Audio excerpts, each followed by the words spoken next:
Hello everyone, सभी को जोहार। चलिए आज का क्लास हम लोग बिना देरी के स्टार्ट करते हैं। जैसे कि आपको पता है कि हम लोग सीडीपी पढ़ रहे हैं। सीडीपी में हम लोग का जो पहला जो हमारा टॉपिक था उसको हम लोग कंप्लीट कर चुके थे। जैसे आपको पता है कि ये हमारा सिलेबस यहाँ पे डाला हुआ है और इस सिलेबस के अनुरूप जो पहला जो हमारा टॉपिक था वो हम लोग कंप्लीट कर चुके हैं कि भाई विकास क्या है और इसका लर्निंग के साथ संबंध क्या है। उसके अलावा आपको पता है कि जो दूसरा चैप्टर है जिसमें हम लोग को पढ़ना है कि आपका बाल विकास की अवस्थाएं क्या होती हैं। तो ये बाल विकास मतलब बाल विकास की जो अवस्थाएं हैं, जो स्टेजेस ऑफ चाइल्ड डेवलपमेंट है, उसको भी हम लोग देख चुके हैं। आपको यहाँ पे एक चीज ध्यान में रखना है कि हम लोग अभी सिद्धांत को थोड़ा सा स्किप कर रहे हैं। ठीक है, ये जो सिद्धांत है इसको हम लोग थोड़ा सा बाद में करेंगे, हल्का सा बाद में करेंगे। ये हम लोग थोड़ा सा लगभग हमको लगता है 10-12 छोटा सा वो सिद्धांत है जो कि हम लोग पहले भी पढ़ चुके हैं। सेम चीज वही चीज रिपीट करेगा।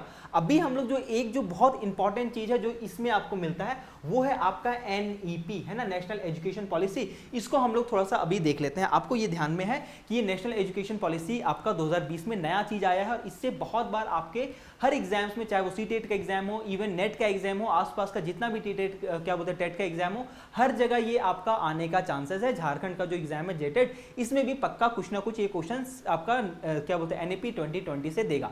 आपको यहाँ पे ये ध्यान में रखना है कि हम लोगों को केवल एनईपी 2020 यहाँ टॉपिक में लिखा हुआ है, लेकिन केवल एनईपी 2020 नहीं पढ़ना है।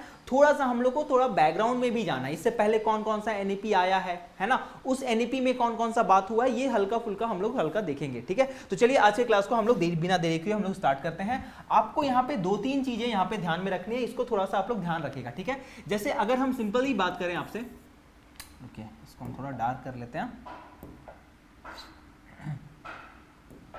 ठीक है, अगर हम सिंपली आपसे बात करें तो भाई एक समय था आपका कौन सा, 1947, है ना। 1947 में क्या मिलता है, हम लोगों को मिल जाता है भाई आज़ादी, हम लोगों को मिल जाता है। इससे पहले तक जो था, जितना भी भारत में जितना भी शिक्षा से संबंधित जितना काम हो रहा था वो अंग्रेजों के द्वारा किया जा रहा था। इसमें हम लोग देखते हैं वुड डिस्पैच है, Magna carta of Indian education वगैरह वाला चीज़ है ना, ये सब हम लोग देखते हैं। चाहे वो आपका मैकाले का जो नीति है, ये सब चीज़ हम लोग बहुत चीज़ था जो कि हम लोग को उतना डिटेल में नहीं जाना है। बस आपको ये ध्यान में रखना है कि भाई आज़ादी मिलने के बाद में पहली बार पूरे देश में ये होता है कि हम लोग क्या करते हैं, अपने लिए नियम हम खुद से बनाने का कोशिश करते हैं। और इसमें आपको ये ध्यान में रखना है कि यहां पे एक जो इंपॉर्टेंट साल आता है वो आता है आपका 1964, है ना। 1964 में होता ये है कि एक कमीशन बनाया जाता है और इस कमीशन का नाम क्या था, इस कमीशन का नाम था आपका कोठारी कमीशन। कोठारी आयोग बनाया जाता है। ये कोठारी आयोग क्या था, तो ये कोठारी आयोग मेनली बात कर रहा था कि भाई स्कूली शिक्षा के ऊपर में हम क्या क्या परिवर्तन करें, है ना, या फिर हम शिक्षा में क्या क्या परिवर्तन लेके आए। इससे पहले 1964 से पहले आपका बहुत सारा आया है, आपका क्या बोलते हैं, चाहे जैसे आप देखते हैं कि एक आपका यूनिवर्सिटी ग्रांट कमीशन, जिसको हम लोग यूजीसी बोलते हैं, उसको बनाने के लिए आपका सर्वपल्ली राधाकृष्णन की अध्यक्षता में हायर एजुकेशन कमीशन 1948 में आया था। लेकिन उतना चीज हम लोग को ध्यान में रखना है, हम लोग केवल स्कूल से रिलेटेड है तो हम लोग को कॉलेजेस का डिटेल में ज्यादा नहीं जाना है। बस आपको यहाँ पे ये ध्यान में रखना है कि भाई कोठारी कमीशन कब बना है, 1964 में बना है। यही कोठारी आयोग जो है ये क्या करता है, ये 2 साल के बाद अर्थात 1966 में क्या देता है, अपना ये रिकमेंडेशन देता है। जरा सा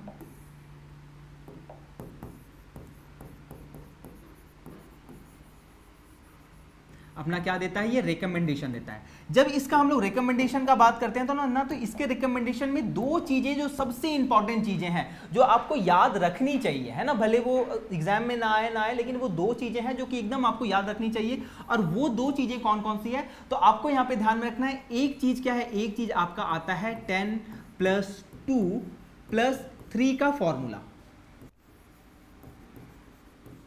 है ना। हम लोग क्या देखते हैं अभी के समय में हम लोग देखते ये है कि भाई अभी के समय में हम लोग, या फिर आप लोग जितने लोग होंगे ज्यादातर लोग यही चीज आप लोग फॉलो किए होंगे। हाँ भाई 10th में हम लोग बोर्ड देते थे, फिर हम लोग 12th में बोर्ड देते थे, फिर 3 साल का ग्रेजुएशन होता था। तो यही चीज हम लोग अपने समय में फॉलो किए। अभी का जो बच्चा लोग है वो इस चीज को फॉलो नहीं करेगा। एक ये जो चीज है, ये रिकमेंडेशन कहां से है, कोठारी आयोग से आया है।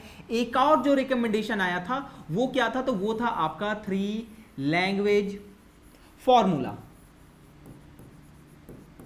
ठीक है, तो हम लोग यहाँ देखेंगे कि यहाँ पे 3 लैंग्वेजेस का फॉर्मूला का बात किया जाएगा कि भाई पूरे देश को क्या किया जाए, पूरा देश को एकीकृत किया जाए। और इस एकीकृत करने के लिए हमारे लिए इंपॉर्टेंट ये है कि हम क्या करें, हम एक प्रकार से पूरे देश में कोई एक लैंग्वेज को लेके आए। और इसी चीज के लिए क्या हुआ, यहाँ पे 3 लैंग्वेज फॉर्मूला आया। 3 लैंग्वेज फॉर्मूला को थोड़ा सा समझ लीजिए कि ये क्या है, क्योंकि ये बहुत ज्यादा डिबेट में रहता है, आपके एग्जाम्स में भी ये पूछने का चांसेस है। तो यहाँ पे क्या किया गया, यहाँ पे मेनली आपका बोला ये गया,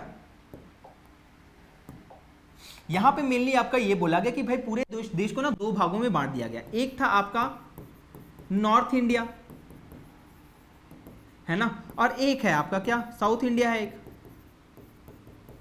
साउथ इंडिया है। यहां पे ये बोला गया कि अगर आप नॉर्थ इंडिया में रहने वाला, अच्छा ये थोड़ा चमक रहा है ना कलर, ठीक है, अगर आप नॉर्थ इंडिया में रहने वाले हैं, ये नॉर्थ इंडिया लिखा हुआ है, ठीक है, अगर आप नॉर्थ इंडिया में रहने वाले हैं तो यहाँ पे क्या होगा, यहाँ पे आपको 3 चीजें पढ़नी होगी। 3 चीजें कौन कौन सी पढ़नी होगी, तो एक तो आपको हिंदी पढ़ना है भाई, आपको क्या पढ़ना है, हिंदी पढ़ना है। उसके अलावा क्या पढ़ना है, आपको इंग्लिश पढ़ना है।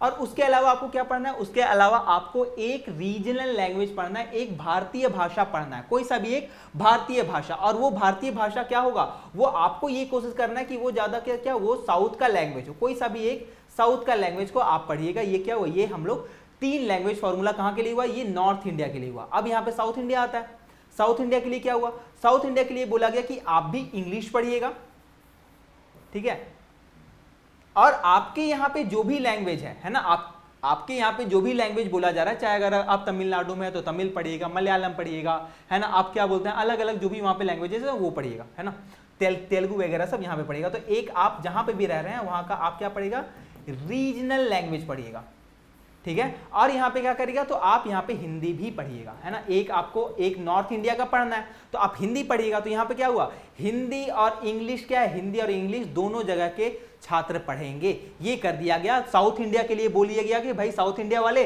तुम हिंदी पढ़ो, है ना, और नॉर्थ इंडिया वालों को बोल दिया गया तुम साउथ इंडिया का कोई लैंग्वेज पढ़ो, है ना। तो ये मेनली आपका क्या था, ये मेनली आपको ध्यान रखना, यही था आपका 3 लैंग्वेज फॉर्मूला, जो कि आपका रिकमेंड किया गया था किसके द्वारा, कोठारी आयोग के द्वारा, ठीक है। आसान है, इसमें कोई खास मुश्किल तो नहीं है।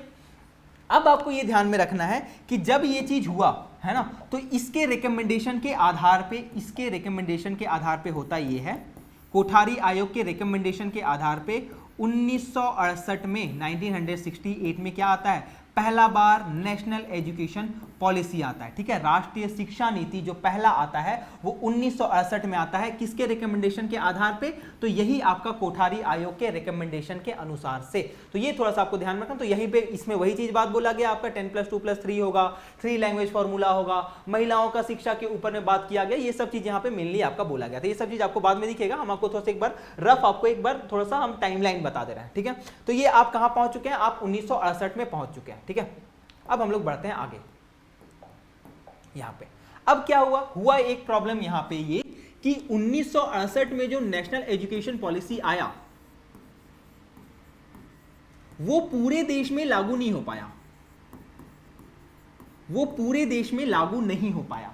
अब इस लागू नहीं होने का कोई वजह तो होगा भाई, क्यों लागू नहीं हो पाया, तो इसका वजह ये था कि आपको ये पता होगा कि अगर आप हल्का फुल्का पॉलिटी पढ़े हैं तो हम आपको ये चीज पहले भी शायद जहां तक हमको याद आ रहा है आपको हम बताए हैं कि हुआ यहां पे ये था कि जो शिक्षा है, जो एजुकेशन है, ये वाला है, ये शायद हम सोशल साइंस वाले में बताएं थे, सोशल साइंस के क्लासेस में, पर यहाँ पे साइंस के भी काफी स्टूडेंट हैं, है ना, इसलिए हम इसको दोबारा बताते रहे, ठीक है। तो यहाँ पे क्या हुआ, एजुकेशन जो था वो क्या था, वो आपका पहले था आपका स्टेट लिस्ट का चीज, स्टेट लिस्ट का चीज था, मतलब स्टेट लिस्ट मतलब वैसा चीज जिसके ऊपर में कानून केवल राज्य बना सकता है, ठीक है। उसके अलावा एक लिस्ट होता है जिसको हम लोग क्या बोलते हैं, सेंटर लिस्ट बोलते हैं, है ना, और एक होता है आपका कंकरेंट लिस्ट होता है जिसके ऊपर में कानून दोनों बना सकते हैं। तो आपको पता है कि पहले एजुकेशन कहां था, पहले एजुकेशन यहां पे था, और अगर एजुकेशन यहां पे है तो इसके ऊपर में कानून बनाने का जो सर्वे सर्वा जो अधिकार है, जो आपका मोनोपोली या फिर एकाधिकार जिसको हम लोग बोल सकते हैं, वो किसके पास है, राज्य के पास में है। केंद्र शिक्षा को लेके कोई भी कानून बना ही नहीं सकता था। तो बहुत सारे राज्यों ने इस चीज को मानने से इनकार कर दिया गया कि भाई हम नहीं मानेंगे आपका बात जो आप की है, क्योंकि ये आपके अधिकार क्षेत्र में है ही नहीं। तो बहुत सारे राज्यों में ये लागू नहीं हो पाया। तो उसके बाद फिर क्या होता है, उसके बाद में होता ये है कि आपको पता है 1975 में आपका लगता है इमरजेंसी, है ना, आपको पता है ना कि आपातकाल लगाया जाता है। और इसके ही समय में आपको पता है कि 1976 में एक संविधान संशोधन होता है जिसको हम लोग बोलते हैं 42nd कॉन्स्टिट्यूशनल अमेंडमेंट, 42वां संविधान संशोधन। और इस 42वें संविधान संशोधन में होता यह है कि जो शिक्षा, एजुकेशन जो है, जो अभी तक कहां था, जो अभी तक स्टेट लिस्ट में था, इसको हटा के कहां डाल दिया जाता है, इसको कंकरेंट लिस्ट में डाल दिया जाता है। कि क्या होगा, अब एक प्रकार से इसके ऊपर में कानून राज्य भी बनाएगी और केंद्र भी बनाएगी। तो यहां पे क्या हुआ, यहां पे ये नेशनल एजुकेशन पॉलिसी अब जाके यहां पे एक प्रकार से लागू होने के तर्ज में पहुंच गया। ठीक है, तो यहां पे आपको ध्यान में रखना है। लेकिन फिर भी ये ठीक तरीके से लागू हो नहीं पाया, प्रॉब्लम बहुत ज्यादा हुआ इस टाइम पे देश का जो आर्थिक सिस्टम था, आर्थिक जो हालत था वो भी बहुत ज्यादा ठीक था नहीं। तो यहाँ पे हुआ ये कि 1968 वाला जो है वो हम लोग देख सकते हैं कि भाई 1968 वाला मेनली एक प्रकार से ठीक तरीके से लागू नहीं हो पाया, है ना। तो ये क्या था, ये पहला राष्ट्रीय शिक्षा नीति था, है ना, NEP, है ना, ये पहला NEP था। तो ये आपको ध्यान में रखना है। NEP पहला कब आया है, 1968 में आया है। कौन सा दो चीज बोला गया है, आपका 3 लैंग्वेज फॉर्मूला, 10+2+3, टीचर ट्रेनिंग का बात किया है, महिलाओं की शिक्षा का बात किया है, इंक्लूसिव एजुकेशन, सभी क्या बोलते हैं, सभी को साथ में लेके एजुकेशन का बात किया गया। तो ये सब मिलने यहाँ पे रिसर्च के बारे में बात किया गया है। उसके बाद में दूसरा जो नेशनल एजुकेशन पॉलिसी आता है वो कब आता है, वो 1986 में आता है। बस इसको यहां कर दीजिए, इसको यहां कर दीजिए। ये क्या हुआ आपका 1986 बन गया। 86 वाला जो होता है इसको कौन लेके आता है, तो आपको पता है इस समय पे कौन है प्रधानमंत्री, तो 1984 में इंदिरा गांधी का मृत्यु हो चुका है और उनके बेटे राजीव गांधी जो है वो प्रधानमंत्री बन चुके हैं, है ना। तो ये आपका क्या हुआ, 1986 में आपका राजीव गांधी प्रधानमंत्री बनते हैं और इन्हीं के द्वारा क्या होता है, तो आप इन्हीं के द्वारा आपका नेशनल एजुकेशन पॉलिसी लेके आया जाता है, जो कि आपका 1986 में आता है। अब इसमें कौन कौन सी बातें हैं, तो इसमें एक चीज जो आपको ध्यान में रखना है वो है आपका operation black board.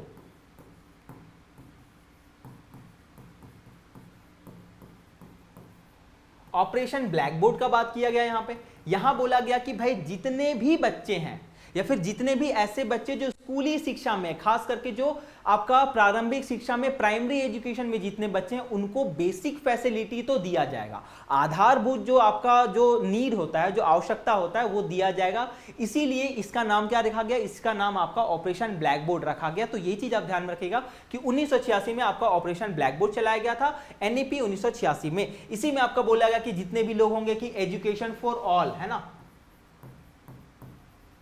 Education for all का यहां पे बात किया गया कि भाई जितने भी लोग हैं सभी के लिए एजुकेशन होगा। तो ये आपका 1986 हुआ। इसी में फिर बाद में क्या होता है, इसी में फिर बाद में आपको ध्यान में ये रखना है कि आपका 1992 में PV नरसिम्हा राव प्रधानमंत्री बनते हैं और इसमें हल्का फुल्का चेंजेस कर देते हैं,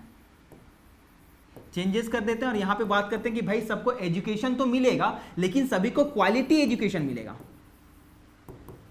क्वालिटी एजुकेशन मिलेगा। ठीक है, तो ये क्या बात करते हैं, ये यहाँ पे क्वालिटी एजुकेशन का यहाँ पे ये बात करते हैं। तो इस चीज को थोड़ा आप यहाँ पे क्या रखिएगा, यहाँ पे इस चीज को थोड़ा आप ध्यान में रखिएगा। तो ये आपका क्या हुआ, ये 1992 तक आप पहुंच चुके हैं। इसके जस्ट बाद फिर क्या होता है, इसके जस्ट बाद में फिर आपका ध्यान में होगा कि इसके बाद में फिर आपका क्या बोलते हैं, 2014 में मोदी जी बनते हैं सरकार, बीजेपी की सरकार आती है। और बीजेपी की सरकार जो होती है वो पहले आने के साथ ही क्या करती है, आने के साथ ही वो कोशिश ये करती है कि पाठ्यक्रम में कोई परिवर्तन किया जाए, कोई भी परिवर्तन किया जाए। तो उसको लेके फिर क्या था, उसको लेके इसका NEP नया नेशनल एजुकेशन क्या बोलते हैं पॉलिसी बनाने का प्लान कोर्स किया जाता है। और इसके लिए क्या किया जाता है, इसके लिए एक आपका समिति बनाया जाता है, इसको बोला जाता है आपका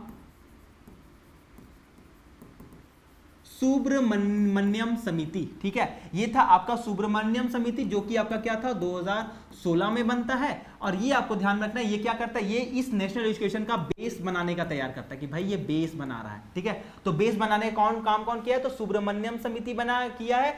कब बना है, ये 2016 में बना है। उसके बाद आपको ध्यान में रखना है कि 2017 में आपका एक था आपका के कस्तूरी रंगन समिति। ठीक है, के कस्तूरी रंगन समिति कब बना है, 2017 में बना है। के कस्तूरी रंगन समिति कब बना है, 2017 में बना है। और इसके द्वारा आपको ध्यान में रखना, के कस्तूरी रंगन समिति क्या करती है, तो के कस्तूरी रंगन समिति आपका पूरा जो फ्रेमवर्क है,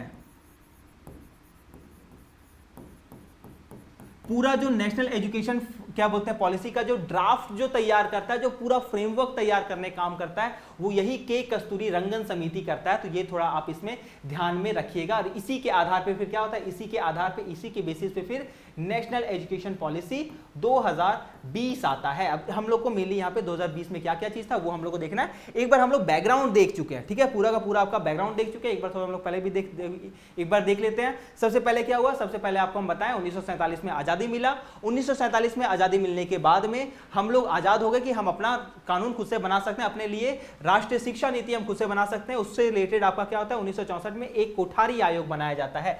कोठारी आयोग यहां पे बनता है। यही कोठारी आयोग क्या था, ये कोठारी आयोग 1964 में बनता है। 1966 में ये अपना सुझाव देता है। इसके सुझाव में मेनली दो चीज बोला गया था। एक था क्या, एक था आपका 10+2+3 का फॉर्मूला, और एक था आपका 3 लैंग्वेज फॉर्मूला। 3 लैंग्वेज फॉर्मूला क्या था, नॉर्थ इंडिया में और साउथ इंडिया में, ये हम आपको पहले बता चुके हैं, ठीक है। इन्हीं के रिकमेंडेशन के अनुसार से, इसी के रिकमेंडेशन के आधार पे 1968 में पहला एजुकेशन पॉलिसी, पहला राष्ट्रीय शिक्षा नीति आता है, ठीक है। उसके बाद आपको ध्यान में रखना है 1968 में पहला शिक्षा नीति आया। इसमें वही सब चीज बोला गया, लेकिन ये ठीक तरीके से लागू नहीं हो पाया। क्यों लागू नहीं हो पाया, क्योंकि अभी तक जो था, राज्य जो था वो केवल राज्य के पास में एकाधिकार प्राप्त था किसके ऊपर कानून बनाने के लिए, तो शिक्षा के ऊपर कानून बनाने के लिए। यहां पे क्या हुआ, नेशनल एजुकेशन पॉलिसी बना है, इंदिरा गांधी बनाई है, तो राज्य सरकार तो बनाई नहीं है, वो कौन बनाया, वो केंद्र सरकार बनाया है। तो आपको यहां पे ध्यान में रखना है कि ये क्या होता है, ये केंद्र सरकार बनाती है, जिसके पास में बनाने का कोई शक्ति था नहीं। तो ये क्या होता है, ये बहुत सारे राज्य इसको मानने से मना कर देते हैं और ये एक तरीके से लागू पूरे देश में नहीं हो पाता है। उसके बाद क्या होता है, 42वां संविधान संशोधन होता है। हम लोग कहां देखे थे, हाँ यहां देखे थे ना, 42वां संविधान संशोधन होता है। यहाँ पे क्या होता है, शिक्षा को राज्य से हटा के कंकरेंट लिस्ट में इसको डाल दिया जाता है। और उसके बाद में होता है ये कि उसके बाद में जो राज्य, मतलब एक प्रकार से केंद्र के पास में भी शक्ति आ जाती है कि हाँ भाई हम भी कानून बना सकते हैं, ठीक है। तो यहाँ पे आपको ध्यान रखना है, लागू नहीं हो पाया। उसके बाद में फिर आपको ध्यान रखना है कि पहला जो पूरे देश में लागू हुआ था वो कौन सा नेशनल एजुकेशन पॉलिसी था, तो 1986 का नेशनल एजुकेशन पॉलिसी था। क्योंकि भाई अब क्या हो सकता है, अब एक प्रकार से केंद्र के पास में भी ये शक्ति आ चुका है। उसके बाद में आपको ध्यान रखना है 1986 में क्या हुआ, ऑपरेशन ब्लैक बोर्ड चलाया गया, एजुकेशन फॉर ऑल का बात किया गया। इसी को बाद में थोड़ा सा परिवर्तित किया गया 1992 में, जब पीवी नरसिम्हा राव का सरकार था। और यहाँ पे क्या, यहाँ पे क्वालिटी एजुकेशन का बात हुआ कि भाई हम शिक्षा तो सबको दे रहे हैं, लेकिन क्या होगा, वो शिक्षा में कुछ बढ़िया क्वालिटी भी होगा, ऐसे ही हम कुछ नहीं पढ़ा दे रहे हैं। तो ये वाला चीज यहाँ पे होता है। उसके बाद आपको ध्यान में रखना है कि 2014 में मोदी जी की सरकार आती है, सुब्रमण्यम समिति बनता है। कब, 2016 में। ये मेनली आपका आधार बनाने का काम करता है। उसके बाद 2017 में, एक साल के बाद में, के कस्तूरी रंगन समिति बनता है, जो 2017 में बनता है। और इसी के रिकमेंडेशन के आधार पे क्या होता है, पूरा आपका एनईपी आता है। ये के कस्तूरी रंगन कौन है, तो ये इसरो के साइंटिस्ट हैं, ठीक है। ये इसरो के साइंटिस्ट थे जिनको कि ये काम सौंपा गया था। तो एक बार हमको बता दीजिए कि यहां तक किसी को भी कोई दिक्कत है क्या, यहां तक किसी को भी कोई दिक्कत है क्या? अनीता, सुष्मिता, रीना, सोनी एंड शिल्पी, बताइए जरा सा एक बार, यहां तक किसी को भी कोई भी कष्ट, कोई भी दुविधा, कोई भी परेशानी है क्या? फिर हम लोग आगे बढ़ेंगे। हाँ,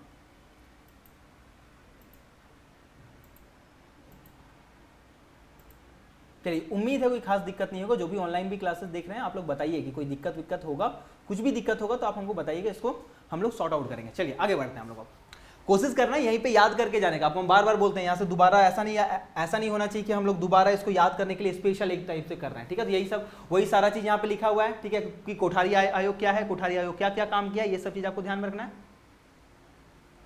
शिल्पी, एक बार अगर आप ज्वाइन लेट से किए हैं ना, तो उसको थोड़ा सा केवल अपना थोड़ा बैक करके देख लीजिएगा, ठीक है, क्योंकि हम क्या बोलते हैं 2 बार बता चुके हैं उस चीज को, ठीक है, 2 बार बता चुके हैं। अगर आपको उस क्लास अगर आप ज्वाइन किए, अगर आपको समझ में नहीं आया तो आप पूछिएगा, ठीक है।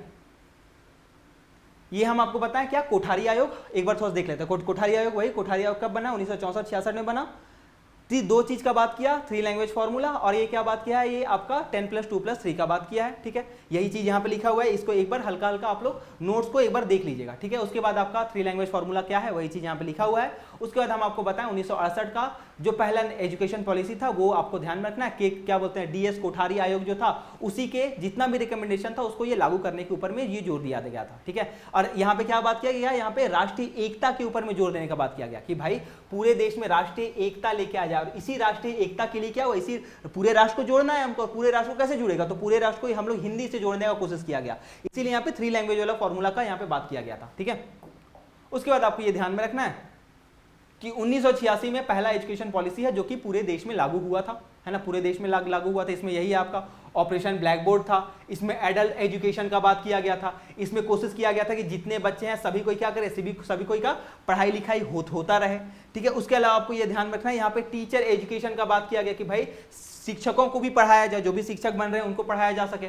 उसके बाद आपको ध्यान रखना है कि 1992 में 1986 का जो नीति था उसी को 1992 में थोड़ा सा चेंज कर दिया गया और यहाँ पे क्या किया गया, यहाँ पे केवल गुणवत्ता के सुधार के ऊपर में ज्यादा ध्यान दिया गया कि भाई हम एजुकेशन तो सबको देंगे लेकिन हम केवल एजुकेशन नहीं देना, क्वालिटी एजुकेशन देना। तो वही सेम चीज यहाँ पे बात किया जा रहा है, ठीक है। अब हम लोग आ जाते हैं नेशनल एजुकेशन पॉलिसी 2020 में, ठीक है। 2020 में आ जाते हैं। ये आपको ध्यान में रखना है कि इसमें हम लोग क्या बात करना है, तो इसमें आपको ध्यान में ये रखना है कि भाई ये कब लागू हुआ है, एक डेट आपको ध्यान में रखना है। ये डेट क्या है, तो 26 अगस्त 2020, 26 अगस्त 2020 को नेशनल एजुकेशन पॉलिसी जो पूरे देश में एक प्रकार से ये लागू हो जाता है। इसके ऊपर में मतलब इसके ऊपर में कैबिनेट क्या करता है, कैबिनेट इसको मंजूरी दे देता है, ठीक है। और यहाँ पे क्या होता है 26 अगस्त को ये पूरे देश में एक प्रकार से क्या हो जाता है, तो ये आपका लागू हो जाता है, ठीक है। तो ये एक आपको डेट ध्यान में रखना है, ठीक है। इसको बनाया कौन था, तो हम आपको बता चुके हैं कि क्या बोलते हैं, सुब्रमण्यम समिति है। 2016 में ये क्या किया था, ये आधार बनाने का काम किया था, ये बेस तैयार किया है। उसके अलावा हम आपको बोले कस्तूरी रंगन समिति, कस्तूरी रंगन समिति हम आपको बता चुके हैं कि भाई ये क्या था, ये एक प्रकार से ये क्या किया था कि कस्तूरी रंगन वाला समिति ये एक प्रकार से आपको ध्यान में रखना है, ये पूरा जितना भी ड्राफ्ट तैयार किया था, ठीक है। ये पूरा ड्राफ्ट तैयार करने का काम कौन किया था, तो के कस्तूरी रंगन समिति के द्वारा किया गया था। और आपको ध्यान रखना के कस्तूरी रंगन कौन है, तो आपको इसरो के साइंटिस्ट है, इसके बारे में पहले बता चुके हैं। इसमें मेनली क्या काम किया गया, इसमें जो सबसे पहला काम किया गया वो ये था कि जो मिनिस्ट्री था, आपको पता है ना बहुत सारा क्या होता है, बहुत सारा मंत्रालय होता है, रक्षा मंत्रालय है, गृह मंत्रालय है, उसके अलावा आपका पर्यावरण मंत्रालय है, अलग अलग प्रकार का मंत्रालय होता है, आपका वित्त मंत्रालय वगैरह से भी अलग अलग मंत्रालय है। उसी प्रकार से एक शिक्षा से रिलेटेड भी मंत्रालय होगा पक्का, लेकिन आपको यह ध्यान में रखना है कि शिक्षा मंत्रालय कोई सा भी मंत्रालय का नाम नहीं था, एक मंत्रालय था जिसको हम लोग क्या बोलते थे, MHRD, ठीक है। MHRD का फुल फॉर्म क्या है, तो ministry of human resource development,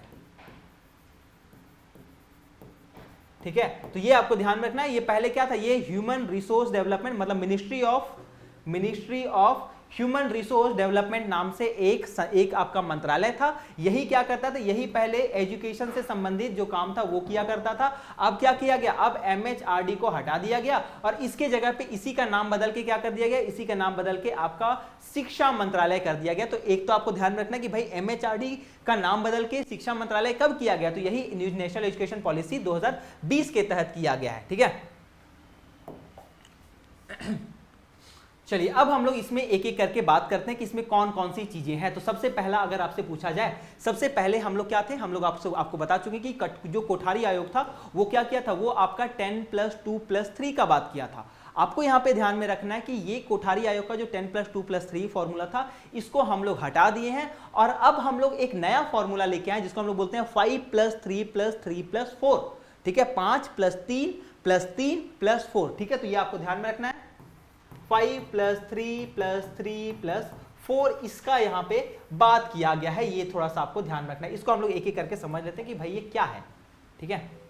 सबसे पहले हम बात करते हैं क्या, सबसे पहला है आपका 5, ठीक है। 5 का मतलब सिंपल सा ये है कि बच्चा का जो पढ़ाई लिखाई जो स्टार्ट होने वाला है, हम आपका थोड़ा सा कलर का चेंज कर लेते हैं, है ना।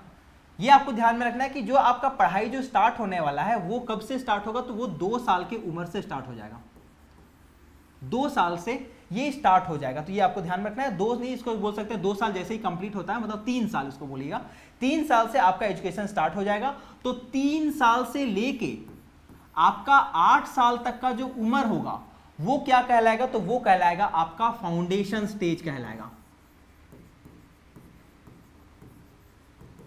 ये क्या कहलाएगा, ये आपका फाउंडेशन स्टेज कहलाएगा। यहाँ पे वही लिखा हुआ है, यहाँ पे अगर आप देखिएगा इसको, ठीक है। ये क्या है, 3 से लेके 8 साल तक का जो उम्र है यहीं पे लिख देते हैं हम, क्या फालतू का वर्ड लिखने में वैसे भी टाइम बहुत जाता है ना, यहीं पे कर देते हैं। ये क्या, सबसे पहले हम आपको क्या बोले, सबसे पहले 3, तो 3 यहाँ पे प्लस सबसे पहला जो है वो है 5 ना, क्या हम कर रहे हैं, सबसे पहला जो है वो है 5+3+3 +4, है ना। तो ये आपको ध्यान में रखना है। सबसे पहले 5 मतलब कि क्या, पहले आपका क्लास 3 मतलब आपका 3 साल का जैसे ही उम्र हो चुका है तो 3 से लेके 8 साल तक का जो टाइम होगा ये क्या कहलाएगा, ये आपका कहलाएगा आपका फाउंडेशन स्टेज कहलाएगा। इसको आधारभूत स्तर कहा जाता है। इसमें क्या होता है, इसमें 3 साल से बच्चा पढ़ना स्टार्ट करेगा और आपका 8 साल तक पढ़ेगा। यहाँ पे जो बच्चा है वो 3 साल प्लस 2 साल में पढ़ेगा। 3 साल ये क्या पढ़ेगा, ये आंगनबाड़ी में पढ़ेगा। आंगनवाड़ी वाला जो सिस्टम आप लोग देखते हैं कि भाई आंगनबाड़ी है, बच्चा लोग जा रहा है, खा रहा है ना, बहुत ज्यादा हम लोग उसके ऊपर में ध्यान नहीं देते हैं। सरकार का ये कोशिश है कि सरकार आंगनबाड़ी के ऊपर में ज्यादा जोर दे, है ना, आंगनबाड़ी के ऊपर में ज्यादा जोर दे, उसको थोड़ा मॉडर्न बनाया जाए, उसके ऊपर में जो पढ़ाने वाले जो लोग हैं उनको थोड़ा पढ़ाया लिखाया जाए, थोड़ा उनको शिक्षित किया जाए। ठीक है, तो ये आपको ध्यान में रखना है कि एक तो हम लोग 5 साल देखें तो 5 साल में 3 साल जो होगा वो बच्चा कहां पढ़ेगा, आंगनवाड़ी में पढ़ेगा, और 2 साल जो होगा वो कहां पढ़ेगा, तो 2 साल आपको ध्यान में रखना है ये आपका क्लास 1 और क्लास 2। ठीक है, तो ये आपका जो फाउंडेशन स्टेज है यहाँ पे क्लास 2 तक बच्चा पढ़ेगा। तो ये आपको थोड़ा सा क्या करना है, इसमें ध्यान में रखना है। उसके बाद दूसरा जो स्टेज है उसको हम लोग बोलते हैं प्रिपरेशन स्टेज बोला जाता है, इसको आपका बोला जाता है तैयारी का स्टेज। और ये जो तैयारी का स्टेज है ये कहां से स्टार्ट होगा, तो आपको ध्यान में रखना है कि ये कहां स्टार्ट होगा, ये आपका 8 साल से 11 साल में चलेगा। और ये क्या होगा, ये आपका 8 साल से 11 साल मतलब 3 साल चलने वाला है। मतलब कि क्या होगा, बच्चा 3rd class 4th class and 5th class बच्चा यहां पे पढ़ेगा। ठीक है, तो ये आपको ध्यान में होगा। उसके बाद आपको ध्यान में रखना है तीसरा जो है वो दोबारा यहां पे 3 हो जाएगा, 5 + 3 + 3। ठीक है, तो 3 में क्या, दोबारा 3 साल, तो दोबारा 3 साल क्या, तो दोबारा 3 साल आपका क्लास 6th, क्लास 7th और क्लास 8th। ठीक है, तो ये आपका 3 साल जो होगा 6, 7 और 8 जो होगा वो बच्चा मध्य स्तर में मिडिल स्टेज में वो जाएगा और यहीं पे वो पढ़ेगा। इसका जो उम्र होगा वो आपको ध्यान में रखना है 11 से लेके 14 साल तक का जो एज होगा इसमें बच्चा यहां पे रहेगा। ठीक है, तो ये ध्यान में रखना है। तो जो पहला जो बोर्ड होगा वो कहां पे होगा, 8th क्लास में होगा। और उसके बाद में आपको ध्यान में रखना है, उसके बाद में +4 है ना, वहां +4 हम लोग देखे हैं, तो मतलब 5 + 3 + 3 + 4, तो 4 में क्या होगा, 4 में आपको ध्यान रखना है ये आपका सेकेंडरी स्टेज है। और इसी में बच्चा क्या होगा, इसमें आपको ध्यान में रखना है 9th 10th 11th and 12th, ये आपका 4 चीज जो होगा वो बच्चा यहां पे पढ़ेगा। तो ये थोड़ा सा आप ध्यान में रखिएगा। पहले क्या होता था, पहले होता ये था कि हम लोग क्या करते थे, हम लोग 10th के बाद में स्कूल वगैरह सब चेंज वेंज होता था। लेकिन यहाँ पे क्या होगा, यहाँ पे जनरली आपका होगा ये कि अब आप जहां पे कोशिश करेंगे, जहां पे आप पढ़ रहे हैं 10th वहीं से आप 12th भी करें, है ना। तो यहाँ पे 8, 9, 10th 11 12 सॉरी क्या बोलते हैं 8 नहीं 9, 10th 11 12 ये 4 जो क्लास होगा ये आपको एक जगह पे करना होगा। अभी जैसे आपको पता होगा कि जितना भी पहले क्या होता था, पहले के समय में होता ये था कि जितना भी कॉलेजेस है वो भी अपने यहाँ पे इंटरमीडिएट करवाता था, है ना, कि आप क्या कर रहे हैं, आप मारवाड़ी कॉलेज से इंटर कर रहे हैं या रामलखन सिंह यादव कॉलेज से इंटर कर रहे हैं। वैसे ही आपके यहाँ पे जो कॉलेजेस होगा क्या बोलते हैं वहां से आप इंटर करते थे। लेकिन अब क्या किया गया, अब आपका जो इंटरमीडिएट है उसको कॉलेजेस से हटा दिया गया। उसको हटाने का वजह मेन क्या है, उसका हटाने का वजह एक जो मेन चीज है वो ये है कि भाई डिग्री कॉलेजेस में क्या हम 9, 10th पढ़ा सकते हैं।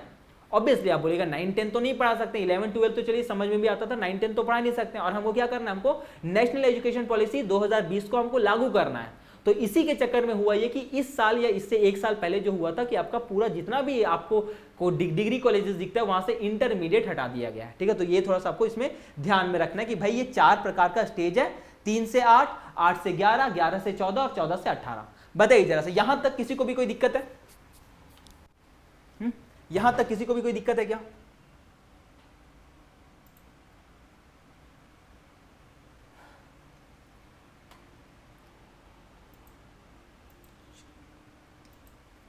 आगे बढ़ते हैं हम लोग। ठीक है, यही आपका बोला जा रहा है कि 10 + 2 + 3 वाला जो फॉर्मूला था उसको क्या कर दिया गया, उसको हटा दिया गया है अभी। ठीक है, उसके बाद आता है यहाँ पे आपका प्री स्कूलिंग। प्री स्कूलिंग वही आपको हम बोल चुके हैं कि आपका क्या होगा, पढ़ाई आपका स्कूल जाने से पहले बच्चे स्कूल में पढ़ेंगे, है ना। तो प्री स्कूलिंग यही कहा गया, स्कूल जाने से पहले बच्चे स्कूल जैसे इन्वायरमेंट में पढ़ेंगे। जैसे हम लोग देखते हैं ना प्ले स्कूल वाला जो होता है, तो प्ले स्कूल क्या खुद में स्कूल है लेकिन वो स्कूल जैसा काम नहीं कर रहा है ना, बच्चों को वहाँ खिलवाया जा रहा है, बच्चों को बस एक आदत लगाया जा रहा है कि बच्चे एक प्रकार से बैठना सीख जाएं, तो क्या उसको हम लोग बोलते हैं प्री स्कूलिंग बोलते हैं। तो यहाँ पे प्री स्कूलिंग के ऊपर में जोर दिया गया और इसी प्री स्कूलिंग के लिए यहाँ पे क्या किया गया, यहाँ पे आंगनवाड़ी जो सिस्टम है इसको सुधारा जाए, इसके ऊपर में यहाँ पे जोर दिया गया, improve the quality of anganwadi, है ना, कि आंगनवाड़ी का जो सिस्टम है वहां पे जो क्वालिटी ऑफ एजुकेशन है उसको थोड़ी देर क्या किया जाए, यहाँ पे सुधारा जाए। इसका जो एजुकेशन होगा वो क्या होगा, 3 साल से बच्चा का एजुकेशन स्टार्ट हो जाएगा, जिसको हम क्या बोलेंगे, प्री स्कूलिंग में बोलेंगे। ठीक है, चलिए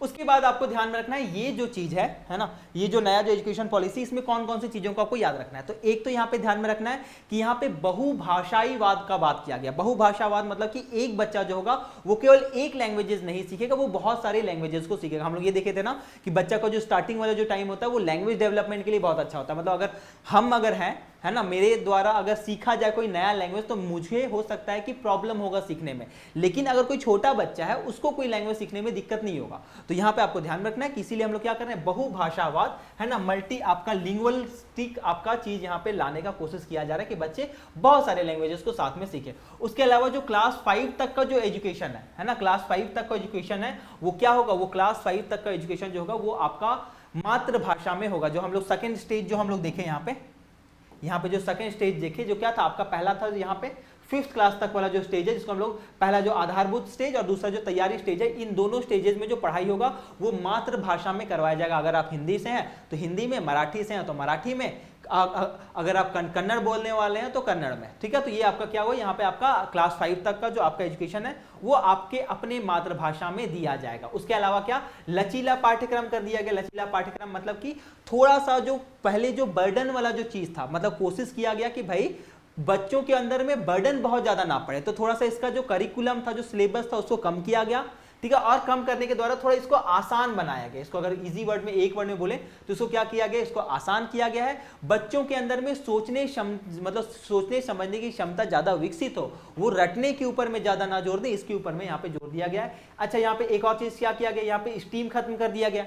स्टीम खत्म कर दिया गया, क्या मतलब क्या है, तो स्टीम खत्म किया कर दिया गया, इसका आपको ध्यान में ये रखना है कि पहले के समय में ये था कि आपका पहले होता ये था कि 11th में जैसे ही आप जाते थे या 8 जैसे ही आप 10th पास करते थे, आपको से आसपास के सभी कोई पूछने लगते थे कि भाई क्या लेने वाले हो, आर्ट्स, साइंस या कॉमर्स, है ना। तो यहाँ पे आपको ध्यान में रखना है कि अब क्या होगा, अब ऐसा कोई चीज नहीं है। अभी कोई बच्चा अगर 10th पास करेगा, अभी हो सकता है 1 आध साल वैसा ही चलते रहे, पर 2-3 साल के अंदर में ये पूरे तरीके से समाप्त हो जाएगा। और उस समय पे होगा ये कि भाई आपसे ये पूछा जाएगा कि आप कौन कौन सा सब्जेक्ट आपको अच्छा लगता है। जो सब्जेक्ट आपको अच्छा लगता है आप चुनिए और रखिए। मतलब सिंपल से ये कि अगर हम मान के चलते हैं साइंस ले रहे हैं, हम केमिस्ट्री फिजिक्स पढ़ रहे हैं, हम हल्का फुल्का मैथ्स पढ़ रहे हैं और हम ये चाह रहे हैं कि हमको ना ज्योग्राफी बहुत अच्छा लगता था या फिर हमको पॉलिटिकल साइंस बहुत अच्छा लगता है, हम उसको भी साथ साथ में पढ़ेंगे, तो वो आप पढ़ सकते हैं जो कि आप पहले नहीं पढ़ सकते थे। या फिर अगर आप आर्ट्स ले रहे हैं, आर्ट्स में आप हिस्ट्री पढ़ रहे हैं, आप क्या बोलते हैं ज्योग्राफी पढ़ रहे हैं, पॉलिटिकल साइंस पढ़ रहे हैं और आपको ये लग रहा है कि नहीं हमको ना केमिस्ट्री बहुत अच्छा लगता था, हम केमिस्ट्री को नहीं छोड़ेंगे, तो केमिस्ट्री को आप वहां भी पढ़ सकते हैं। यहाँ पे क्या हुआ, यहाँ पे आपका क्या हुआ, आप एक प्रकार से स्वतंत्र हो गए कि आपको जो सब्जेक्ट आपको पढ़ना है आप वहां पे पढ़ सकते हैं। ठीक है, तो ये थोड़ा सा आपको ध्यान रखना है। यहाँ पे स्ट्रीम वाला जो सिस्टम था कि आपका क्या था, कला, वाणिज्य, विज्ञान के बीच में सख्त विभाजन अब नहीं होगा। ठीक है, अब यहाँ पे विभाजन नहीं होगा, एक प्रकार से इसको समाप्त कर दिया गया। उसके अलावा वोकेशनल स्टडीज, व्यवसायिक शिक्षा, मतलब मेन क्या, हम लोग को कोशिश ये करना है कि बच्चे जितने भी पढ़े उनको ज्यादा से ज्यादा रोजगार मिल पाए और वो लोग खुद से भी रोजगार लोगों को दे पाए। तो यहाँ पे क्या, यहाँ पे उनको बिजनेस ओरिएंटेड बनाना है और बिजनेस ओरिएंटेड बनाने के लिए क्या होना पड़ेगा, उनको नया प्रकार का स्किल देना पड़ेगा। तो यहाँ पे आपको ध्यान में रखना है कि जितना भी कॉलेजेस आपको दिखता है वो सब क्या करवाता है, वो सब 6 महीने का, 1 साल का वोकेशनल कोर्सेज करवाता है कि भाई योगा में वोकेशनल कोर्स चल रहा है या फिर फिल्म मेकिंग में वोकेशनल कोर्स चल रहा है। तो ये सब क्या, ये सब आपको ध्यान रखना है। वोकेशनल कोर्स क्यों कराया जाता है, तो आपको ज्यादा से ज्यादा व्यवसाय मिल जाए, आप एक प्रकार से बेरोजगार ना रहे, इसके लिए क्या किया जा रहा है, यहाँ पे आपका व्यवसायिक शिक्षा भी स्टार्ट किया जा रहा है। तो ये सब चीज आपका आसान सा चीज है। ठीक है, उसके अलावा आपको ये ध्यान में रखना है आपका higher education commission of India. ठीक है, आपको ये ध्यान में होगा कि यूजीसी जो है वो आपका 1948 में बनता है और उसके अलावा 1953 में इसको स्टैट्यूटरी बॉडी का दर्जा मिलता है। उसी के अलावा आपको ध्यान में होगा कि AICTE भी है, जो कि आपको ध्यान में होगा कि टेक्निकल ट्रेनिंग या फिर टीचर ट्रेनिंग से संबंधित है। ये क्या करता है ना, पहले ये था कि भाई जितना भी संस्थान है वो अलग अलग चीज काम, मतलब उसको कंट्रोल कर रहा है। जैसे मान के चलते हैं कॉलेजेस अगर मान के चलते हैं कि वो अगर कॉलेज इससे संबंधित है कि भाई हमको क्या करना है, हमको नॉर्मल डिग्री देना है तो वो यूजीसी देखता था, अगर टेक्निकल चीज देखना है तो उसको अलग डिपार्टमेंट था वो देखता था, अगर आप क्या बोलते हैं नीट वीट का तैयारी करा रहे हैं, मेडिकल का तैयारी कर रहे हैं तो अलग देखता था, अगर आप लॉ करवा रहे हैं तो अलग देखता था। तो हर चीज के लिए, फैशन डिजाइनिंग के लिए अलग अलग ऐसा ऐसा था, है ना। अब क्या किया गया, अब सिंपल से ये किया गया, बोला ये जा रहा है, अभी तक हुआ नहीं है, बोला ये जा रहा है कि ऐसा जितना भी संस्थान है सबको समाप्त कर दिया जाएगा और केवल एक संस्थान बनाया जाएगा जिसको बोला जाएगा आपका HECI, higher education commission of India. और यही क्या करेगा, ये सबको एक साथ देखने का काम करेगा।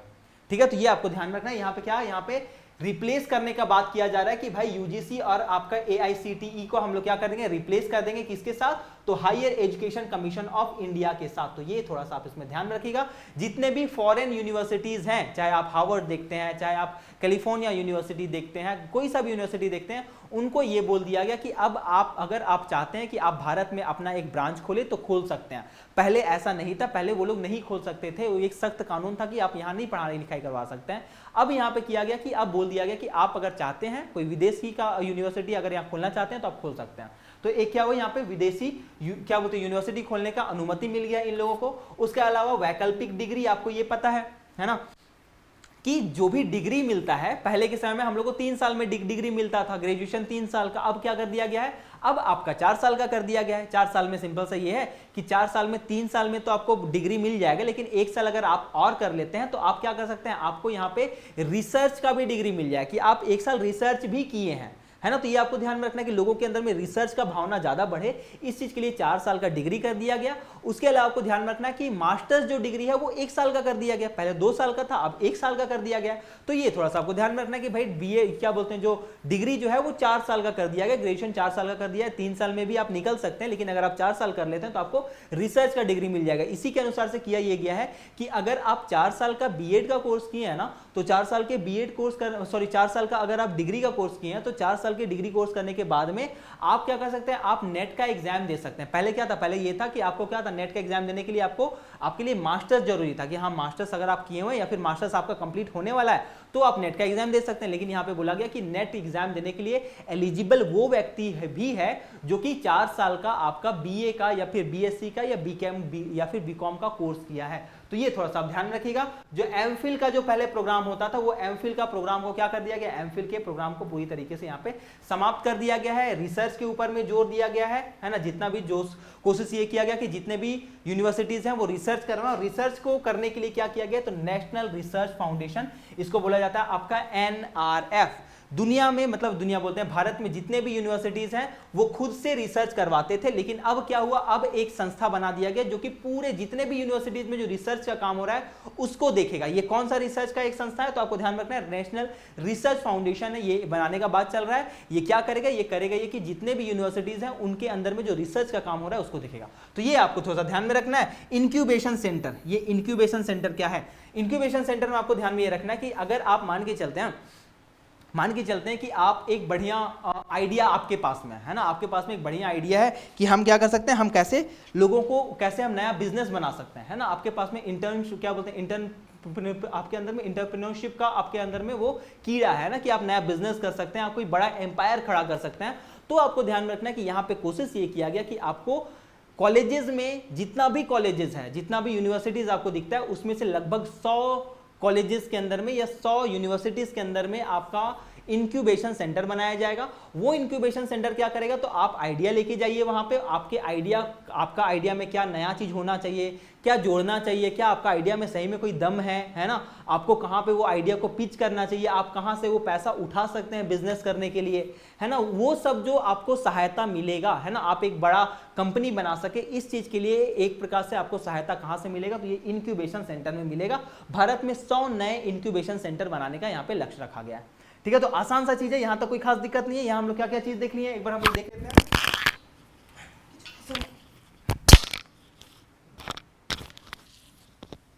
ठीक है, ये आपको ध्यान में ये रखना है। ठीक है, आपको यहाँ पे ध्यान में ये रखना है कि हम लोग क्या क्या यहाँ पे बात कर चुके हैं। हम लोग बात ये कर चुके हैं बहुभाषावाद, मातृभाषा में शिक्षा, लचीला पाठ्यक्रम, स्ट्रीम को खत्म कर दिया गया है, वोकेशनल स्टडीज स्टार्ट कर दिया गया है। उसके अलावा हम लोग बात किए कि HECI को समाप्त कर दिया गया है, आपका UGC और HECI बनाया जाएगा, UGC और AICTE है जो उसको समाप्त कर दिया जाएगा। विदेशी यूनिवर्सिटीज को ये बोल दिया गया कि आप लोग खोल सकते हैं अपना यहाँ पे डिग्री जो था वो 4 साल का कर दिया गया है, जिसमें एक साल रिसर्च करवाया जाएगा, रिसर्च के ऊपर में ज्यादा जोर दिया जा रहा है, जिसके लिए आपका नेशनल रिसर्च फाउंडेशन बनाया गया है। उसके अलावा आपको ये ध्यान रखना कि एमफिल का जो प्रोग्राम पहले हुआ करता तो वो एमफिल का प्रोग्राम अब एंड कर दिया गया है। इंक्यूबेशन सेंटर बनाया जा रहा है, हर जितना भी टोटल 100 नया इंक्यूबेशन सेंटर यहाँ पे बनाया जा रहा है, तो ये चीज आपको इसमें ध्यान में रखना है, ठीक है। चलिए अब हम लोग यहाँ पे आते हैं, यही है आपका टेट का विस्तार। अभी क्या किया जा रहा है, तो आपको ये ध्यान में है कि जितने भी आप लोग बहुत सारे यहाँ पे ज्वाइन भी जो लोग किए हैं वो लोग क्या हैं, वो लोग टीचर्स हैं, है ना। तो टीचर्स क्यों ज्वाइन किए, क्योंकि जो लोग टीचर जो ज्वाइन कर मतलब पहले से टीचर्स हैं उनको भी बोल दिया गया कि आपके लिए टेट निकालना अनिवार्य है ना। टीचर क्या बोलते हैं, एलिजिबिलिटी जो टेस्ट होता है वो आपको क्वालिफाई करना है, आपका कंपलसरी है। इसीलिए आपको ये ध्यान में रखना है कि यहाँ पे क्या कर दिया गया है, टेट का विस्तार कर दिया गया कि आपके लिए टेट इंपॉर्टेंट कर दिया गया। उसके अलावा आपको ये ध्यान रखना है 4 साल का बीएड का कोर्स कर दिया गया, पहले बीएड 2 साल का होता था, अब ये बोला गया कि अगर आप चाहते हैं तो आप अपना ग्रेजुएशन के साथ साथ में भी बीएड कर सकते हैं। तो 4 साल में क्या होगा, 4 साल में आपको क्या बोलते हैं ग्रेजुएशन का भी डिग्री मिल जाएगा और आपका बीएड भी कंप्लीट हो जाएगा, तो ये कर दिया गया। उसके अलावा जितने भी टीचर्स हैं वो लोग नए नए प्रकार से इनोवेशंस के साथ में कैसे चाइल्ड डेवलपमेंट को पढ़ाएंगे, चाइल्ड डेवलपमेंट पेडागोजी को कैसे पढ़ाया जाएगा, कैसे उसमें क्या क्या नया चीज आ रहा है ना, क्या चीज टीचर्स को बताया जाए कि भाई ये नया चीज है, इसको तुम देख लो, नया प्रकार का कोई इनोवेशन हुआ है उसको देख लो। तो यहाँ पे क्या होगा, यहाँ पे एक प्रकार से वो सब चीज ट्रेनिंग जो होता है टीचर्स का वो समय समय पे होते रहेगा, जिससे कि वो लोग नया नया जो इनोवेशन हो रहा है उससे वो लोग हमेशा अवगत रहे। तो ये आपको ध्यान में रखना है कि सीडीपी मेनली जितना भी टीचर्स हैं उनको हमेशा बताया जाएगा। उसके अलावा हम लोग क्या बात किए, उसके अलावा हम लोग परख का बात किए हैं, है ना। परख के बारे में हम लोग पहले ही बात कर चुके थे, है ना। परख क्या है, तो आपको ध्यान में है कि performance assessment review and analysis of knowledge for holistic development. ये क्या है, तो आपको ध्यान रखना है कि पहले क्या है, आपको ये ध्यान में होगा कि एग्जाम्स कैसे लिया जाएगा। आपको ये पता होगा कि भाई होता ये है कि अगर आप झारखंड बोर्ड से एग्जाम लिखें तो आपका नंबर अलग आएगा, आप सीबीएसई से एग्जाम लिखें तो आपका नंबर अलग आएगा, अगर आप बिहार बोर्ड से लिखें तो अलग आएगा। तो क्या हो रहा है, देश में जितना भी एग्जाम्स हो रहा है, अगर मान के चलते हैं 12th का एग्जाम का हम लोग सिंपल से बात करें तो 12th का एग्जाम देश में लगभग 28 राज्य हैं, है ना, और आपका 8 केंद्र शासित प्रदेश है। सभी कोई क्या करता है, अपने यहाँ पे एग्जाम करवाता है 12th का और 10th का। अब यहाँ पे क्या हो रहा है, यहाँ पे एक बच्चा जिसको कि 60% आना चाहिए था उसको दिल्ली में अलग आ रहा है, बिहार में अलग आ रहा है, झारखंड में अलग आ रहा है, सीबीएसई में अलग आ रहा है। तो यहाँ पे क्या हो रहा है, यहाँ पे एक स्टैंडर्ड तय नहीं है। इसी चीज का स्टैंडर्ड को तय करने के लिए कि सभी का अगर एक 60% वाला बच्चा है तो उसको दिल्ली में भी 60% आए, हिमाचल में भी 60% आए, झारखंड में भी 60% के आसपास ही आए। ऑब्वियसली उतना पॉसिबल नहीं है पर उसी के आसपास में ही रहे, बहुत ज्यादा अंतर ना हो। तो यहाँ पे आपको ध्यान रखना है, ये क्या हो, कोशिश ये किया गया कि एग्जाम को स्टैंडर्ड बनाया जाए पूरे देश के लिए।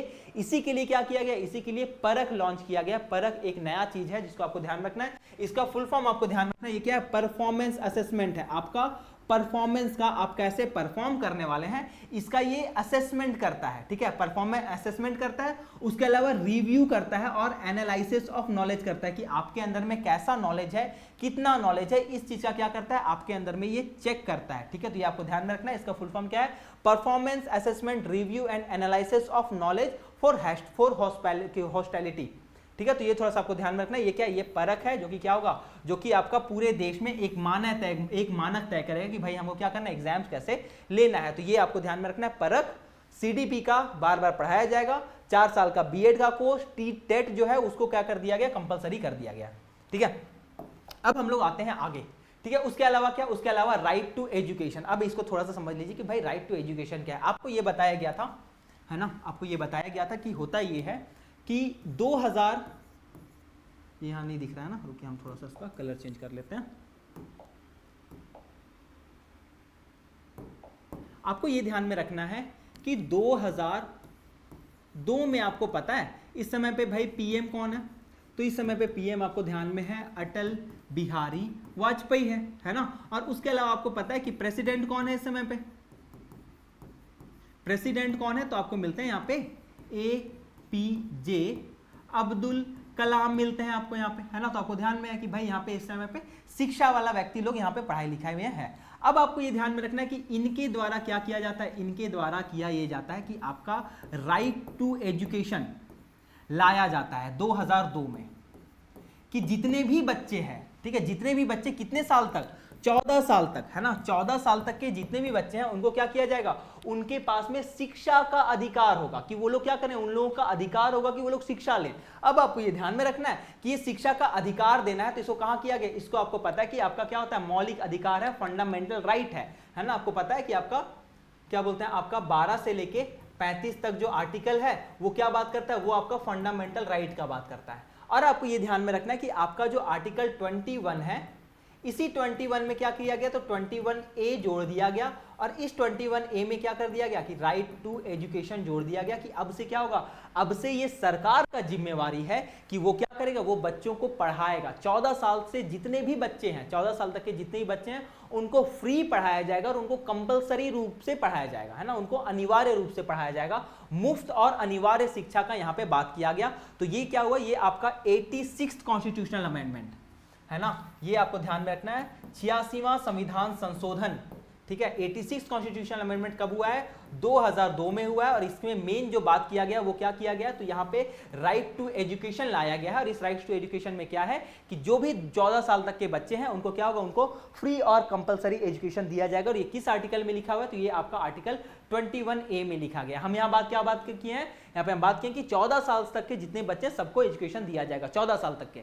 यहाँ पे नेशनल एजुकेशन पॉलिसी में क्या किया गया, तो आपको यहाँ पे ध्यान में रखना है कि नेशनल एजुकेशन पॉलिसी में ये बोला गया कि अभी तक हम 14 साल तक के बच्चों को दे रहे थे ना फ्री और कंपलसरी एजुकेशन, अब क्या होगा, अब हम 18 साल तक के बच्चों को देंगे। तो यहाँ पे क्या होगा, यहाँ पे RTE जो राइट टू एजुकेशन था इसका विस्तार कर दिया गया। और यहाँ पे बोला गया कि अब क्या होगा, अब 14 साल तक के आयु के जितने भी बच्चे होंगे उनको क्या मिलेगा, उनको आपका राइट टू एजुकेशन मिलेगा, उनको फ्री और कंपलसरी एजुकेशन यहाँ पे दिया जाएगा। ठीक है, तो ये ध्यान में रखना है। उसके अलावा कुछ लक्ष्य हैं उसको ध्यान में रखना है। जैसे एक है आपका, इसमें 2 प्रकार के लक्ष्य तय किए गए थे, इसमें 2 प्रकार का एम तय किया गया है। अब 2 प्रकार का एम कौन सा है, तो पहला एम ये है, ठीक है, ऐसा बहुत सारे एम है लेकिन 2 जो एम जो इंपॉर्टेंट है वो 2 एम कौन सा है, तो पहला एम ये बोला गया कि भाई हम क्या करेंगे 2030 तक, 2030 मतलब आने वाला है 2030, है ना, 4 साल बाद हम लोग को 2030 आ जाएगा। तो 2030 तक यहाँ पे तय किया गया कि 2030 तक जो आपका ग्रॉस एनरोलमेंट रेशियो है, मतलब कि जितने भी बच्चे हैं, मतलब मान के चलते हैं रांची में अगर 100 बच्चे हैं तो क्या होगा, 100 बच्चे क्या होंगे, 100 के 100 बच्चे पढ़ाई करें, है ना, उनका स्कूल मतलब स्कूल में एडमिशन हो जाए, स्कूल से वो लोग एजुकेशन ले,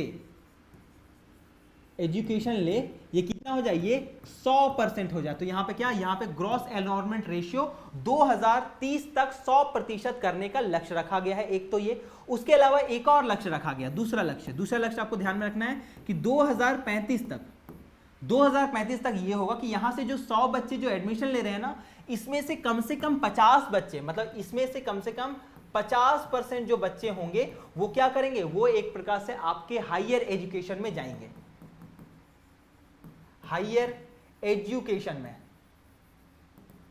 एजुकेशन में ये क्या करेंगे, इसको पूरा कंप्लीट करेंगे। ठीक है, तो ये आपको ध्यान में रखना है कि यहाँ पे हो क्या रहा था, पहले हो ये रहा था कि बच्चे 10-12 तो करते थे लेकिन उसके बाद में पढ़ाई लिखाई छोड़ देते थे, लेकिन अब बोला गया कि अगर 100 बच्चे 10-12 कर रहे हैं तो मेरा ये लक्ष्य है 2035 तक कि हम उसमें से कम 50% बच्चों को ग्रेजुएशन करवाएं, है ना, तुमको डिग्री दे। तो ये आपको ध्यान में रखना है। यहाँ पे क्या किया गया है, 2030 तक का एक लक्ष्य रखा गया है, एक 2035 तक का लक्ष्य रखा है। 2030 तक का लक्ष्य ये है कि जो ग्रोस एनरोलमेंट रेशियो जो है उसको क्या कर दिया जाएगा, 100% कर दिया जाएगा। और आपका 2035 तक होगा ये कि हायर एजुकेशन में 50% बच्चे हायर एजुकेशन तो कम से कम कंप्लीट करेंगे। तो ये आपको ध्यान में रखना है कि इसको क्या बोला जाता है, इसको सकल नामांकन अनुपात बोला जाता है हिंदी में। ठीक है, और कोई हिंदी वाले होंगे तो आप ध्यान रखें कि इसको क्या बोला जाता है, इसको सकल नामांकन अनुपात बोला जाता है, ग्रॉस एनरोलमेंट रेशियो बोला जाता है। इसका एम कितना है, 100% है। और उसके अलावा जो सेकेंडरी या फिर क्या बोलते हैं जो आपका हायर एजुकेशन है, हायर एजुकेशन में 50% मतलब एक प्रकार से एडमिशन हो जाए, कब तक, 2035 तक। इस चीज का यहाँ पे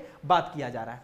ठीक है, उसके अलावा क्या, उसके अलावा जो शिक्षा के ऊपर में जो खर्च हो रहा है अभी के समय में, हम लोग का जो शिक्षा के ऊपर में, एजुकेशन के ऊपर में जो खर्च कर रहे हैं वो लगभग 2% के आसपास है, 2% से कम ही है। ठीक है। अभी अब बोला ये जा रहा है कि हम लोग क्या करेंगे, हम लोग जो एजुकेशन शिक्षा के ऊपर में जो खर्च है उसको कम से कम 6% करेंगे। हमारा जितना भी जीडीपी रहेगा, है ना, जितना भी हमारा जीडीपी रहेगा उस जीडीपी का आपका 6% खर्च कहां पे होगा, उसका 6% जो खर्च होगा कहां पे होगा, हमारे शिक्षा में होगा। इसको थोड़ा सा आप ध्यान में रखिएगा। उसके अलावा आपका एक प्लेटफॉर्म लॉन्च किया गया है जिसको हम लोग बोलते हैं दीक्षा। ये दीक्षा क्या है, तो दीक्षा मेनली क्या करता है, दीक्षा मेनली आपका डिजिटल एजुकेशन के ऊपर में बात करता है। ठीक है, इसका एक बार फुल फॉर्म देख लीजिए, ये क्या है, digital infrastructure for knowledge sharing. मतलब एक प्रकार से आपको ध्यान रखना है कि बच्चों को नॉलेज एक प्रकार से पढ़ने के लिए केवल स्कूल की आवश्यकता ना हो। अगर कोई बच्चा है, जैसे आप लोग देखते हैं ना कि अगर आप एनसीईआरटी का किताब आप लोग देखेंगे तो अभी नया एनसीईआरटी की किताब में ना क्यूआर स्कैनर है ना, उसको क्यूआर स्कैनर को आपको बस स्कैन करना है, आपको क्या होगा, आपको उसका वीडियो लेक्चर मिल जाएगा वहीं पे, है ना, फ्री में। उसका एग्जाम मतलब उसका आपको क्वेश्चन, इंपॉर्टेंट क्वेश्चन मिल जाएगा, तो वो सब चीज आपको वहां पे मिल जाएगा। तो वो क्या है, वो एक प्रकार से दीक्षा का ही काम, मतलब दीक्षा का ही काम है वो। ठीक है, तो वो दीक्षा ही कर रही है वहां पे। ठीक है, तो यहाँ पे क्या हो रहा है, वहां पे डिजिटल इंफ्रास्ट्रक्चर बनाने का काम किया जा रहा है जिससे कि ज्यादा से ज्यादा नया प्रकार का नॉलेज को शेयर किया जा सके। ठीक है, तो ये आपको ध्यान में रखना है, ये क्या है, दीक्षा है। उसके अलावा समय सीमा तय कर दिया गया है कि ये जितना भी आपका 2020 का नया एजुकेशन पॉलिसी में हम लोग जितना भी बात बोले हैं वो सारा का सारा बात क्या होगा, सारा का सारा बात हम लोग 2040 तक हम इसको लागू करेंगे। तो 2040 तक इसको लागू करने का एक लक्ष्य रखा गया है। तो ये आपका पूरा का पूरा नेशनल एजुकेशन पॉलिसी समाप्त हो चुका है। कब तक लागू करना है, 2040 तक लागू करना है। दीक्षा आपको ध्यान में रखना है, शिक्षा पे 6% खर्च आपको ध्यान में रखना है, अनुपात जो है वो ध्यान में रखना है कि आपका ग्रोस एनरोलमेंट रेशियो 2030 तक कितना, 100%। उसके अलावा जो हायर एजुकेशन होगा, उच्च शिक्षा होगा, उसमें 50%। कब तक, 2035 तक। ये आपको ध्यान में रखना है। आरटीई का जो विस्तार कर दिया गया, आरटीई कब आया है, 86वां संविधान संशोधन 2002 के तहत में क्या था, तो आपका एजुकेशन के ऊपर में जोर दिया गया था और वहां पे क्या किया गया था कि शिक्षा का अधिकार डाला गया। शिक्षा का अधिकार 86वां संविधान संशोधन 2002 के तहत कहां पे डाला गया, तो आर्टिकल 21A में डाला गया। ठीक है, 21A में डाला गया और इसमें क्या लिखा गया कि 14 साल तक के जितने बच्चे हैं उनको फ्री और कंपलसरी एजुकेशन उनको दिया जाएगा। और आपको ध्यान में रखना है इसी चीज को अभी जो आरटीई मतलब राइट क्या बोलते हैं, एक तरीके से एनईपी जो आया है, उस एनईपी में बोला गया कि अब क्या होगा, हम केवल 14 साल तक नहीं करेंगे, हम 18 साल तक के बच्चों को करेंगे। ठीक है, तो यहाँ पे 18 साल तक के बच्चों को क्या कर दिया गया, फ्री और कंपलसरी एजुकेशन का यहाँ पे बात किया गया। ये आपको ध्यान में रखना है। उसके अलावा हम परख का बात किए, परख का फुल फॉर्म आपको ध्यान में रखना है। ठीक है, performance assessment review and analysis of knowledge hospitality आपको ध्यान में रखना है। उसके अलावा आपको ध्यान में रखना है सीडीपी का बार बार टीचर को ट्रेनिंग दिया जाएगा जिससे नया नया वो लोग इनोवेशन को सीख पाए। 4 साल का बीएड कोर्स, टेट को अनिवार्य कर दिया गया है। उसके अलावा हम लोग बात करें इंक्यूबेशन सेंटर, जो लोग अपना नया प्रकार का बिजनेस स्टार्ट करना चाहते हैं, कुछ एक प्रकार से इंटर्नशिप क्या बोलते हैं, इंटरप्रेन्योरशिप अगर करना चाहते हैं तो वो यहाँ पे कर सकते हैं। रिसर्च के ऊपर में जोर दिया गया है, नेशनल रिसर्च फाउंडेशन बनाया गया है, डिग्री कर दिया गया है 4 साल का। विदेशी जितना भी यूनिवर्सिटी है वो लोग यहाँ पे आके अपना ब्रांच खोल सकता है। HECI का स्थापना किया जाएगा, यूजीसी को हटा दिया जाएगा, AICTE को हटा दिया जाएगा। ये सब चीज का बात किया गया है। उसके अलावा हम लोग व्यावसायिक शिक्षा जो वोकेशनल स्टडीज है उसके ऊपर में जोर दिए हैं। स्टीम को खत्म कर दिया गया है, आर्ट साइंस कॉमर्स जो था वो समाप्त कर दिया गया है। लचीला पाठ्यक्रम कर दिया गया है, थोड़ा इजी बना दिया गया है। जो भी एजुकेशन होगा वो आपका मतलब मातृभाषा में, आपका मदर टंग में होगा। कब तक, 5th क्लास तक का होगा। तो आपको जो स्टार्टिंग वाला जो 2 स्टेज था, फाउंडेशन स्टेज और आपका प्रिपरेशन जो स्टेज था, उन दोनों स्टेजेस में कैसा पढ़ाई होगा, तो आपका क्या बोलते हैं, एक प्रकार से आपका मदर टंग में वो पढ़ाई होगा। तो ये आपको ध्यान रखना है। बहुभाषावाद आपको ध्यान में रखना है कि बहुत सारी भाषाएं यहाँ पढ़ाई जाएंगी, है ना, ये आपको ध्यान में रखना है। 5+3+3+4 है ना। 5 कहां से कहां तक है, तो 3 से 8 तक है, फिर 8 से 11, 11 से 14 और 14 से फिर 18। ठीक है, क्लास 2 तक जो होगा वो फर्स्ट वाला, 2 से लेके 5 जो होगा वो सेकेंड, 5 से लेके 8 तीसरा, और फिर आपको ध्यान में रखना है 8 से लेके क्या बोलते हैं 9 से लेके 12 जो होगा वो आपका चौथा वाला में आ जाएगा। ठीक है, प्री स्कूलिंग आंगनबाड़ी के ऊपर में जोर दिया जाएगा। इन सभी चीज का यहाँ पे बात किया गया है। कब लागू हुआ है, 23 अगस्त 2020 को लागू हुआ है। सुब्रमण्यन समिति 2016, उसके अलावा के कस्तूरी रंगन समिति 2017 के द्वारा इसका मेनली फाउंडेशन स्टोन, और उसके अलावा के कस्तूरी रंगन समिति का ही मेन रिकमेंडेशन को मान के यहाँ पे जितना भी चीज हुआ है वो सब किया गया। तो ये सब चीज आपका यहाँ पे नेशनल एजुकेशन पॉलिसी हम लोग समाप्त कर चुके हैं। नेशनल एजुकेशन पॉलिसी से पहले हम लोग बहुत सारी चीजों को देख चुके हैं। प्रोग्राम ऑफ एक्शन देखे हैं, 1986 का नेशनल एजुकेशन पॉलिसी देखे हैं। उसके अलावा हम लोग क्या देखे हैं यहाँ पे, नेशनल एजुकेशन पॉलिसी 66 मतलब 68 देखे हैं, और उससे पहले आपका कोठारी जो आयोग था उसको हम लोग देखे हैं। आप हमको बता दीजिए एक बार कि आपको ये पूरा का पूरा क्लास समझ में आया है या नहीं आया है। जितने भी लोग हैं एक बार हमको बता दीजिए कि भाई इतना मेहनत हुआ है, तो एक बार बता दीजिए समझ में आया है या नहीं आया है। अनीता, सुष्मिता, रीना, सोनी, शिल्पी एंड निहारिका। एक बार हमको बता दीजिए समझ में आया आपको या नहीं आया?